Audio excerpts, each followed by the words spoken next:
நடத்தை நோக்கங்களின் தந்தை என்று அறியப்பட்டவர் ரால்ப் டெய்லர். நடத்தை நோக்கங்களின் தந்தை என்று அறியப்பட்டவர் ரால்ப் டெய்லர். கலைத்திட்ட வடிவமைப்பின் மூத்தவர் என்று அழைக்கப்படுபவர் ரால்ப் டெய்லர். கலைத்திட்ட வடிவமைப்பின் மூத்தவர் என்று அழைக்கப்படுபவர் ரால்ப் டெய்லர். ஹெர்பார்டியன் அணுகுமுறையின் பொதுவான படிகள் 6. ஹெர்பார்டியன் அணுகுமுறையின் பொதுவான படிகள் 6. ஹெர்பார்டியன் கற்றல் முறையின் படிகள் 5. ஹெர்பார்டியன் கற்றல் முறையின் படிகள் 5.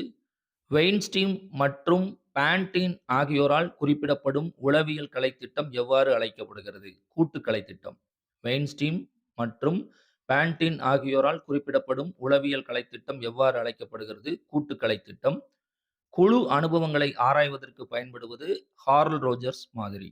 குழு அனுபவங்களை ஆராய்வதற்கு பயன்படுவது கார்ல் ரோஜர்ஸ் மாதிரி. கலைத்திட்டத்தை பற்றிய முடிவுகளை எடுப்பதில் பயன்படுத்தப்படும் தகவலின் தொகுப்பு மதிப்பீடு. கலைத்திட்டத்தை பற்றிய முடிவுகளை எடுப்பதில் பயன்படுத்தப்படும் தகவலின் தொகுப்பு மதிப்பீடு. செயல்வழி கற்றல், செயலில் பங்கேற்பு, மாணவர் சுயாட்சியை ஊக்குவிப்பது, மாணவர்கள் அதிக பொறுப்பை ஏற்பது என்பது திறந்த வகுப்பறை மாதிரி.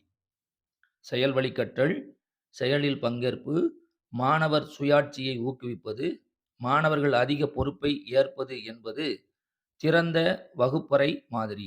சிஐபிபி மாதிரி கலைத்திட்டத்தில் அனைத்து கற்பித்தல் மற்றும் கற்றல் செயல்முறைகளையும் உள்ளடக்கியது ப்ராசஸ். சிஐபிபி மாதிரி கலைத்திட்டத்தில் அனைத்து கற்பித்தல் மற்றும் கற்றல் செயல்முறைகளையும் உள்ளடக்கியது ப்ராசஸ்.